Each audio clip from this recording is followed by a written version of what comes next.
Hi hello guys, welcome back to Aadya colourful.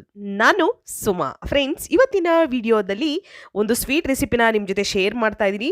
ಕೇವಲ 10 ನಿಮಿಷದಲ್ಲಿ ಶಾವಿಗೆ ಇಲ್ಲದೆ ರುಚಿಯಾದ ಪಾಯಸ ಈ ಒಂದು ಹೊಸ ವಿಧಾನದಲ್ಲಿ ತಯಾರಿಸಿ ತಿಂದರೆ ರುಚಿನ ಮರೆಯೋದೇ ಇಲ್ಲ. ಅಷ್ಟು ಟೇಸ್ಟಿಯಾಗಿರೋಂತಹ ಈಸಿಯಾಗಿರೋಂತಹ ಒಂದು ಪಾಯಸ ರೆಸಿಪಿನ ನಿಮ್ಮ ಜೊತೆ ಶೇರ್ ಮಾಡ್ತಾ ಇದ್ದೀನಿ. ಖಂಡಿತವಾಗ್ಲೂ ಸುಮಾರು ಸಲ ಮನೆಯಲ್ಲಿ ನೀವು ಪಾಯಸಗಳನ್ನು ತಯಾರಿಸಿರ್ತೀರ, ಬಟ್ 100% ನಾನು ಶೋರಾಗಿ ಹೇಳ್ತೀನಿ, ಈ ಥರ ಒಂದು ಸಲ ನೀವು ಪಾಯಸನ ತಯಾರಿಸಿ ತಿಂದರೆ ಖಂಡಿತವಾಗ್ಲೂ ಇದರ ರುಚಿನ ಮರೆಯೋದಿಲ್ಲ. ಬೇರೆ ವಿಧಾನ ಎಲ್ಲ ಮರೆತು ಇದೇ ಥರ ಯಾವಾಗಲೂ ಕೂಡ ಪಾಯಸ ಮಾಡ್ಕೊಂಡು ತಿಂತೀರಾ ಅಂತ ಹೇಳ್ತೀನಿ. ಯಾಕೆಂದರೆ ಅಷ್ಟು ಅದ್ಭುತವಾಗಿ ಈ ಒಂದು ಪಾಯಸ ಬರುತ್ತೆ. ಸೊ ಖಂಡಿತ ಒಂದು ಸಲ ತಯಾರಿಸಿ ಹೇಗೆ ಬಂತು ಅಂತ ತಪ್ಪದೇ ನನಗೆ ಕಾಮೆಂಟ್ ಸೆಕ್ಷನಲ್ಲಿ ತಿಳಿಸಿ. ಓಕೆ, ಇಲ್ಲಿ ನಾನು ಅಕ್ಕಿಯನ್ನು ತೊಗೊಂಡಿದ್ದೀನಿ. ಊಟಕ್ಕೆ ಬಳಸುವಂತಹ ಒಂದು ಸೋನಾ ಮಸೂರಿ ಅಕ್ಕಿನ ತೊಗೊಂಡಿದ್ದೀನಿ. ಇದಕ್ಕೆ ನಾನು ಒಂದು ಅರ್ಧ ಕಪ್ ಅಂದರೆ ಒಂದು 3ರಿಂದ 4 ಸ್ಪೂನ್ ಆಗುವಷ್ಟು ಅಕ್ಕಿಯನ್ನು ನಾನು ಒಂದು ಬೌಲಿಗೆ ಹಾಕ್ಕೊಳ್ತಾ ಇದ್ದೀನಿ. ಸೊ ನೋಡ್ಬೋದು ನೀವು, ಜಾಸ್ತಿ ಅಕ್ಕಿಯನ್ನು ಉಪಯೋಗಿಸಿ ಮಾಡುವಂತಹ ಪಾಯಸ ಕೂಡ ಅಲ್ಲ ಇದು. ತುಂಬಾ ಈಸಿಯಾಗಿ ಟೇಸ್ಟಿಯಾಗಿ ತುಂಬಾ ಕಮ್ಮಿ ಇಂಗ್ರೀಡಿಯೆಂಟ್ಸ್ನ ಉಪಯೋಗಿಸಿ ಮಾಡುವಂಥ ರುಚಿಯಾದ ಒಂದು ಪಾಯಸ. ಸೊ ಈಗ ನೋಡಿ, ಇದನ್ನು ನಾನು ವಾಶ್ ಮಾಡಿಕೊಂಡು, ಬೇಕು ಅಂದರೆ ಟೈಮ್ ಇದ್ದರೆ ನಿಮಗೆ 10 ನಿಮಿಷ ಇದನ್ನು ನೆನೆಯೋದಕ್ಕೆ ಬಿಡಿ. ಅಕಸ್ಮಾತ್ ಟೈಮ್ ಇಲ್ಲ ಅಂದರೆ ಖಂಡಿತ ಆಗಲೇ ನೀವು ಈ ಅಕ್ಕಿಯನ್ನು ತೊಳೆದು ನಂತರ ನೀವು ಈ ರೆಸಿಪಿ ಮಾಡೋದಕ್ಕೆ ಬಳಸ್ಬೋದು. ಸೊ ಫ್ರೆಂಡ್ಸ್, ನೀವ್ಯಾರಾದ್ರೂ ಫಸ್ಟ್ ಟೈಮ್ ನನ್ನ ಚಾನಲ್ಗೆ ವಿಸಿಟ್ ಮಾಡಿದರೆ ಪ್ಲೀಸ್ ನನ್ನ ಚಾನಲ್ನ ಸಬ್ಸ್ಕ್ರೈಬ್ ಮಾಡಿಕೊಡಿ, ಹಾಗೆ ಲೈಕ್ ಮಾಡಿ ಮತ್ತು ಶೇರ್ ಮಾಡಿ ಫ್ರೆಂಡ್ಸ್. ಓಕೆ, ನಾನು ಇವತ್ತು ಮಾಡ್ತಿರೋಂಥ ಪಾಯಸದ ನಾನು ಕುಕ್ಕರಲ್ಲಿ ಮಾಡ್ತಾಯಿದ್ದೀನಿ. 10 ನಿಮಿಷದಲ್ಲಿ ಕುಕ್ಕರಲ್ಲಿ ಆಗುವಂಥ ರುಚಿಯಾದ ಅದ್ಭುತವಾದ ಒಂದು ಪಾಯಸ. ಇಲ್ಲಿ ನಾನು 3 ಕಪ್ ಆಗೋಷ್ಟು ಹಾಲನ್ನು ಒಂದು ಕುಕ್ಕರಿಗೆ ಹಾಕ್ಕೊಂಡಿದ್ದೀನಿ. ಸೊ ಹಾಲನ್ನು ಇವಾಗ ಇದು ಬಾಯ್ಲ್ ಆಗೋದಕ್ಕೆ ನಾವು ಬಿಡಬೇಕಾಗುತ್ತೆ. ಒಂದು ಕುದಿ ಬರಲಿ ಹಾಲು. ಸೊ ಅಲ್ಲಿವರೆಗೂ ಇದನ್ನು ನಾನು ಸ್ಟವ್ನ ಹೈ ಫ್ಲೇಮ್ ಮಾಡಿ ಇಟ್ಟಿದ್ದೀನಿ. ಹಾಲು ಕುದಿ ಬರ್ತಾ ಇದೆ ಅನ್ನೋವಾಗ ನಾವು ಅಕ್ಕಿಯನ್ನು ತೊಳೆದು ಇಟ್ಕೊಂಡಿದ್ದೀವಲ್ಲ, ಆ ಅಕ್ಕಿಯನ್ನು ನಾವು ಇದಕ್ಕೆ ಹಾಕ್ಕೊಳ್ಬೇಕು. ನೋಡಿ, ಈ ರೀತಿ ಕುದಿ ಬಂದ ಮೇಲೆ, ಒಂದು ಕುದಿ ಬಂದ ಮೇಲೆ ಇವಾಗ ನಾವು ಅಕ್ಕಿಯನ್ನು ಹಾಕ್ಕೊಳ್ಳೋಣ. ಖಂಡಿತ ಫ್ರೆಂಡ್ಸ್, ಶಾವಿಗೆ ಇಲ್ಲದೆ ಪಾಯಸ ಎಷ್ಟು ಟೇಸ್ಟಿಯಾಗಿ ಬರುತ್ತೆ ಗೊತ್ತಾ?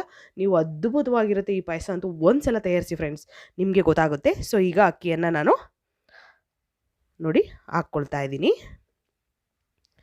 ಇದಕ್ಕೆ ಬಳಸ್ತಿರೋವಂಥ ಅಕ್ಕಿ ಎಷ್ಟು ಅಂತಂದರೆ 3ರಿಂದ 4 ಸ್ಪೂನ್ ಆಗುವಷ್ಟು. ಓಕೆ ನೋಡಿ, ನಂತರ ಇವಾಗ ಒಂದು ಸಲ ಮಿಕ್ಸ್ ಮಾಡಿಕೊಂಡು ಒಂದು ಕುದಿ ಬರಲಿ.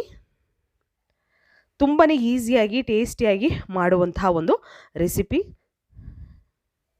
ನೋಡಿ, ಈ ರೀತಿ ಮಿಕ್ಸ್ ಮಾಡ್ಕೊಂಡಿದ್ದೀನಿ ನಾನು. ಹೀಗೆ ಇದನ್ನು ಮಿಕ್ಸ್ ಮಾಡಿ ಒಂದು 3 ಕಪ್ ಆಗೋಷ್ಟು ಹಾಲನ್ನು ತೊಗೊಂಡಿದ್ದೀನಿ. ಇಲ್ಲಿ ನಮಗೆ ಒಂದು 4ರಿಂದ 5 ಕಪ್ ಹಾಲು ಬೇಕಾಗುತ್ತೆ. ಸೊ ಈಗ ನಾನು ಅಕ್ಕಿಯನ್ನು ತೊಗೊಂಡಿದ್ದೀನಲ್ಲ, ಅದೇ ಕಪ್ಪಿನ ಅಳತೆಯಲ್ಲಿ ಹೇಳ್ತಾ ಇದ್ದೀನಿ. ಸೊ ಈಗ ಇದರ ಲಿಡ್ಡನ್ನು ಕ್ಲೋಸ್ ಮಾಡಿ 3 ವಿಷಲ್ ಮಾಡ್ಕೊಳ್ಳೋಣ. ನೋಡಿ, ಹಾಲು ಜಾಸ್ತಿ ಹಾಕೋಕೆ ಹೋಗ್ಬಿಡಿ. ಕುಕ್ಕರಲ್ಲಿ ಮಾಡ್ತಿರೋದ್ರಿಂದ ಹಾಲು ಜಾಸ್ತಿ ಹಾಕಿದ್ರೆ ವಿಷಲಲ್ಲೆಲ್ಲ ಆದಾಗೆಲ್ಲ ಆಚೆ ಬರುತ್ತೆ. ಸೊ ಹಾಗಾಗಿ ಹಾಲನ್ನು ಫಸ್ಟಿಗೆ ನಾವು 3 ಕಪ್ ಆಗುವಷ್ಟು ಹಾಲು ಹಾಕಿದ್ರೆ ಸಾಕಾಗುತ್ತೆ ಇದಕ್ಕೆ. ನೋಡಿ, ಈಗ ಈ ಥರ ನಾನು ಮಿಕ್ಸ್ ಮಾಡ್ಕೊಳ್ತೀನಿ ನೀಟಾಗಿ. ಇದನ್ನು ಏನು ಅಕ್ಕಿ ಬೆಂದಿದೆಯಲ್ಲ, ಅದು 2 ಭಾಗ ಆಗಬೇಕಷ್ಟೆ. ನಾವು ಅದನ್ನು ರುಬ್ಬಿ ಮಾಡೋದ್ರಿಂದ ಅದರ ಟೇಸ್ಟ್ ಕೆಟ್ಟೋಗುತ್ತೆ. ಖಂಡಿತವಾಗ್ಲೂ ಇದೇ ಪ್ರೊಸೀಜರ್ನ ಫಾಲೋ ಮಾಡಿ ಫ್ರೆಂಡ್ಸ್, ತುಂಬಾ ಅದ್ಭುತವಾಗಿ ಬರುತ್ತೆ ಈ ಒಂದು ಪಾಯಸ. ಸೊ ನೋಡಿ, ಈ ರೀತಿ ನಾನು ಮಿಕ್ಸ್ ಮಾಡಿಕೊಂಡು ಮತ್ತೆ 1 ಕಪ್ಪು ಹಾಲನ್ನು ಹಾಕ್ಕೊಳ್ತಾ ಇದ್ದೀನಿ. 1 ಕಪ್ ಹಾಲನ್ನು ಹಾಕಿದ ನಂತರ ಇದನ್ನು ಕುದಿಯೋದಕ್ಕೆ ನಾವು ಬಿಡೋಣ. ಸೊ ಈಗ ಒಂದು ಸಲ ಮಿಕ್ಸ್ ಮಾಡ್ಕೊಳ್ತೀನಿ. ಮಿಕ್ಸ್ ಮಾಡಿ ಹಾಲು ಮತ್ತು ಹಾಕಿರೋಂಥ ಹಾಲಿದೆಯಲ್ಲ, ಅದು ಚೆನ್ನಾಗಿ ಮಿಕ್ಸ್ ಆಗಲಿ ಮತ್ತು ಚೆನ್ನಾಗಿ ಬಾಯ್ಲ್ ಆಗಲಿ ಅಂತ ಅಷ್ಟೇ. ನಂತರ ಇವಾಗ ನಾವು ಒಂದು ಬೌಲಿಗೆ 2 ಸ್ಪೂನ್ ಆಗುವಷ್ಟು ಮಿಲ್ಕ್ ಪೌಡರ್ನ ತೊಗೊಂಡಿದ್ದೀನಿ. ನಾನಿಲ್ಲಿ ಹಾಲಿನ ಪೌಡರ್ನ ತೊಗೊಂಡಿದ್ದೀನಿ, ಒಂದು 2 ಸ್ಪೂನ್ ಆಗುತ್ತೆ. ಇದಕ್ಕೆ ಸ್ವಲ್ಪ ಒಂದು 3 ಸ್ಪೂನ್ ಆಗೋಷ್ಟು ಹಾಲನ್ನು ಹಾಕಿ, ಹಾಲಿನ ಪುಡಿಗೆ ಹಾಲನ್ನು ಹಾಕಿ ಯಾವುದೇ ರೀತಿ ಗಂಟು ಇಲ್ಲದ ಹಾಗೆ ನಾವು ಇದನ್ನು ಮಿಕ್ಸ್ ಮಾಡ್ಕೋಬೇಕು. ನೋಡಿ, ಹೀಗೆ ನಾನು ಮಿಕ್ಸ್ ಮಾಡ್ಕೊಳ್ತಾ ಇದ್ದೀನಿ. ಸ್ವಲ್ಪನೂ ಗಂಟಿರಬಾರ್ದು ಹಾಲಲ್ಲಿ. ಹಾಗೆ ಮಿಕ್ಸ್ ಮಾಡಿ ಇದನ್ನು ಒಂದು ಸೈಡು ತೆಗೆದಿಟ್ಕೊಳ್ಳೋಣ.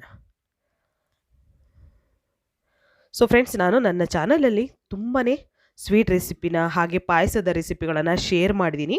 ಸೊ ಯಾರಾದರೂ ದಯವಿಟ್ಟು ನೋಡಿಲ್ಲ ಅಂದರೆ ಚಾನಲಲ್ಲಿದೆ, ಖಂಡಿತವಾಗ್ಲೂ ಚೆಕ್ ಮಾಡಿ. ಹಾಗೆ ನಿಮಗೆ ಯಾವುದಾದ್ರೂ ಬೇರೆ ರೆಸಿಪಿಗಳು ಬೇಕು ಅಂದರೆ ಖಂಡಿತ ನನಗೆ ಕಾಮೆಂಟ್ ಸೆಕ್ಷನಲ್ಲಿ ತಿಳಿಸಿ ಫ್ರೆಂಡ್ಸ್.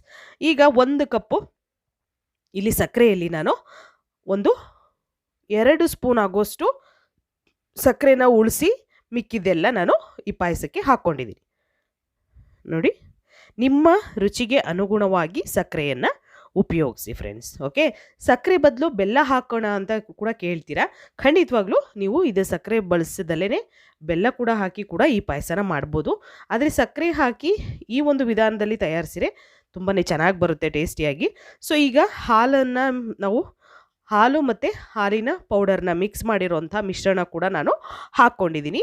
ಹಾಗೆ ಸ್ವಲ್ಪ ಏಲಕ್ಕಿ ಪೌಡರ್ ಕೂಡ ಹಾಕ್ಕೊಂಡಿದ್ದೀನಿ. ಈಗ ಇಷ್ಟನ್ನು ಹಾಕಿ ಚೆನ್ನಾಗಿ ಮಿಕ್ಸ್ ಮಾಡ್ಕೊಳ್ಳೋಣ. ನೋಡಿ, ಹೀಗೆ ಇದನ್ನು ಮಿಕ್ಸ್ ಮಾಡ್ಕೊಳ್ತಾ ಇದ್ದೀನಿ. ಸಂಕ್ರಾಂತಿ ಹಬ್ಬ ಬರ್ತಾ ಇದೆ. ಸೊ ನಿಮಗೆ ಈ ಹಬ್ಬಕ್ಕೆ ಒಂದು ಡಿಫ್ರೆಂಟ್ ಆಗಿರೋವಂತಹ ಒಂದು ಪಾಯಸನ ತಯಾರಿಸ್ಬೇಕು ಅಂತ ಅನಿಸಿದರೆ ಖಂಡಿತ ಈ ರುಚಿಯಾಗಿರುವಂತಹ ಪಾಯಸನ ನೀವು ತಯಾರಿಸ್ಬೋದು. ಹಾಗೆ ನಿಮಗೆ ಸ್ವೀಟ್ ತಿನ್ನಬೇಕು ಅನ್ನಿಸ್ದಾಗಲೆಲ್ಲ ಕೂಡ ಈ ರೆಸಿಪಿನ ನೀವು ತಯಾರಿಸ್ಬೋದು ಫ್ರೆಂಡ್ಸ್. ಓಕೆ, ಒಂದು ಪ್ಯಾನಿಗೆ ನೋಡಿ ಒಂದು 3 ಟೇಬಲ್ ಸ್ಪೂನ್ ಆಗುವಷ್ಟು ನಾನು ಸಕ್ಕರೆಯನ್ನು ಹಾಕ್ಕೊಂಡಿದ್ದೀನಿ. ನೋಡಿ, ಸಕ್ಕರೆನ ಹಾಕಿ ಇದಕ್ಕೆ ನೀರು ಅಥವಾ ಹಾಲು ಯಾವುದನ್ನು ಕೂಡ ಹಾಕಬಾರ್ದು, ಅಥವಾ ತುಪ್ಪ, ಎಣ್ಣೆ ಯಾವುದನ್ನು ಕೂಡ ಹಾಕದಲ್ಲೇ ಹೀಗೆ ಇದನ್ನು ಸ್ಟವ್ ಮೇಲೆ ನಾವು ಬಿಸಿ ಆಗೋದಕ್ಕೆ ಬಿಡಬೇಕು. ನಾವು ಕ್ಯಾರಮೆಲ್ ಮಾಡ್ಕೋಬೇಕು ಇದನ್ನು. ಸೊ ನೋಡಿ, ನಾನು ಸ್ಟವ್ನ ಹಚ್ಚಿ ಸಕ್ಕರೆನ ಕರಗೋದಕ್ಕೆ ಬಿಟ್ಟಿದ್ದೀನಿ. ಈ ರೀತಿ ಸಕ್ಕರೆ ಕರಗ್ತಾ ಬರುತ್ತೆ. ಸೊ ಕರಗಿದ ನಂತರ ನಾವು ಈ ಒಂದು ನೋಡಿ ಹೀಗೆ ಸ್ವಲ್ಪ ಕರಗ್ತಾ ಇದೆ. ಸೊ ಈಗ ಇದನ್ನು ಮಿಕ್ಸ್ ಮಾಡ್ಕೊಳ್ತಾ ಹೀಗೆ ಇದನ್ನು ಸಕ್ಕರೆಯ ಒಂದು ಕ್ಯಾರಮೆಲ್ನ ರೆಡಿ ಮಾಡ್ಕೋಬೇಕು. ಪೂರ್ತಿಯಾಗಿ ಸಕ್ಕರೆ ಕರಗಬೇಕು ನಮಗೆ. ಈ ರೀತಿಯಾಗಿ ಸಕ್ಕರೆ ಪೂರ್ತಿ ಕರಗಿದ್ರೆ ಮಾತ್ರ ನಮಗೆ ಬೇಕಾಗಿರುವಂತಹ ಕಲರ್, ಟೇಸ್ಟು ಬರೋದಕ್ಕೆ ಸಾಧ್ಯ. ನೋಡಿ, ಈ ರೀತಿ ಕರಗಿರಬೇಕು. ಹೀಗೆ ರೆಡಿ ಮಾಡಿರುವಂತಹ ಸಕ್ಕರೆ ಪಾಕವನ್ನು ನಾವು ಇವಾಗ ಕುಕ್ಕರ್ಗೆ ಹಾಕ್ಕೊಳ್ಳೋಣ. ಹೀಗೆ ನಾನು ಕುಕ್ಕರ್ಗೆ ಹಾಕ್ಕೊಳ್ತಾ ಇದ್ದೀನಿ. ನೋಡಿ, ಸಕ್ಕರೆ ಒಂದು 3 ಟೇಬಲ್ ಸ್ಪೂನ್ ಆಗುವಷ್ಟು ಸಕ್ಕರೆಯನ್ನು ಕರಗಿಸಿ ನಾನು ಹಾಕ್ತಾ ಇರೋದು. ನಂತರ ಈಗ ಇದನ್ನು ಮಿಕ್ಸ್ ಮಾಡ್ಕೊಳ್ಳೋಣ ಒಂದ್ಸಲ ನೀಟಾಗಿ. ಒಂದೇ ಥರ ಪಾಯಸ ಮಾಡಿ ತಿಂದು ನಮಗೂ ಕೂಡ ಬೋರ್ ಆಗಿರುತ್ತೆ. ಡಿಫ್ರೆಂಟ್ ಸ್ಟೈಲಲ್ಲಿ ರುಚಿಯಾಗಿರುವಂತಹ, ಟೇಸ್ಟಿಯಾಗಿರುವಂತಹ ಒಂದು ಪಾಯಸನ ತಯಾರಿಸಿ ತಿಂದರೆ ಮಕ್ಕಳು ಕೂಡ ತುಂಬಾ ಇಷ್ಟಪಡ್ತಾರೆ.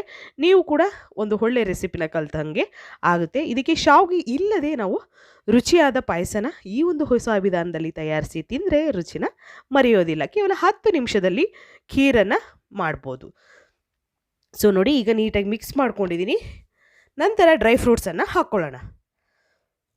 ಸೊ ನೀವು ತುಪ್ಪದಲ್ಲಿ ಕರೆದು ಬೇಕು ಅಂದರೂ ಹಾಕ್ಕೋಬೋದು, ಇಲ್ಲಾಂದರೆ ಹಾಗೆ ಕೂಡ ಹಾಕ್ಕೊಳ್ಬೋದು. ನಾನಿಲ್ಲಿ ದ್ರಾಕ್ಷಿ, ಬಾದಾಮ್, ಪಿಸ್ತಾ, ಗೋಡಂಬಿ ಇಷ್ಟನ್ನು ಕೂಡ ಹಾಕ್ಕೊಂಡಿದ್ದೀನಿ.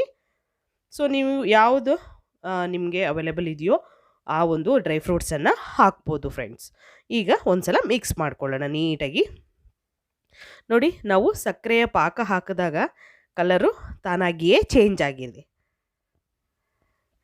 ಈ ಟೇಸ್ಟ್ ಅಂತೂ ಸೂಪರ್ ಇರುತ್ತೆ. ಖಂಡಿತ ಒಂದ್ಸಲ ಆದರೂ ನೀವು ತಯಾರಿಸಿ ಫ್ರೆಂಡ್ಸ್, ನಿಮಗೆ ಗೊತ್ತಾಗುತ್ತೆ ಇದರ ಟೇಸ್ಟ್ ಹೇಗಿರುತ್ತೆ ಅಂತ. ನಂತರ ಇದಕ್ಕೆ ನಾನು ತುಪ್ಪನ ಹಾಕ್ಕೊಳ್ತಾ ಇದ್ದೀನಿ. 1 ಸ್ಪೂನ್ ಆಗುವಷ್ಟು ತುಪ್ಪನ ಹಾಕಿ ಚೆನ್ನಾಗಿ ಮಿಕ್ಸ್ ಮಾಡ್ಕೊಳ್ಳೋಣ. ಹೀಗೆ ಮಿಕ್ಸ್ ಮಾಡಿರುವಂತಹ ಪಾಯಸ ಈಗ ರೆಡಿಯಾಗಿದೆ. ಸೊ ಈಗ ಒಂದು ಸರ್ವಿಂಗ್ ಬೌಲಿಗೆ ನಾನು ಸರ್ವ್ ಮಾಡ್ಕೊಳ್ತೀನಿ. ತುಂಬಾ ಟೇಸ್ಟಿಯಾಗಿ ಈಸಿಯಾಗಿ ಮಾಡುವಂತಹ ಒಂದು 10 ನಿಮಿಷದಲ್ಲಿ ಆಗುವಂತಹ ಖೀರ್ ರೆಸಿಪಿ ಇದು. ಅದು ಪ್ರೆಷರ್ ಕುಕ್ಕರಲ್ಲಿ ಮಾಡಿರುವಂತಹ ಖೀರು. ಸೊ ಖಂಡಿತವಾಗ್ಲೂ ನೀವು ಕೂಡ ಮನೆಯಲ್ಲಿ ತಯಾರಿಸಿ ಹೇಗೆ ಬಂತು ಅಂತ ಖಂಡಿತ ಕಾಮೆಂಟ್ ಸೆಕ್ಷನಲ್ಲಿ ತಿಳಿಸ್ತೀರಾ ಅಂತ ಭಾವಿಸ್ತೀನಿ. ಇವತ್ತಿನ ವಿಡಿಯೋ ಸ್ವಲ್ಪನಾದರೂ ಇಷ್ಟ ಆಗಿದ್ರೆ ಪ್ಲೀಸ್ ಚಾನಲ್ನ ಸಬ್ಸ್ಕ್ರೈಬ್ ಮಾಡ್ಕೊಳ್ಳಿ, ಹಾಗೆ ಲೈಕ್ ಮಾಡಿ ಮತ್ತು ಹೆಚ್ಚೆಚ್ಚು ಶೇರ್ ಮಾಡಿ ಫ್ರೆಂಡ್ಸ್. ಇವತ್ತಿನ ವಿಡಿಯೋನ ಇಲ್ಲಿಗೆ ಮುಗಿಸೋಣ. ಮತ್ತೆ ಇನ್ನೊಂದು ಹೊಸ ವಿಡಿಯೋ ಜೊತೆ ಬರ್ತೀನಿ. ಅಲ್ಲಿವರೆಗೂ take care, bye, see you.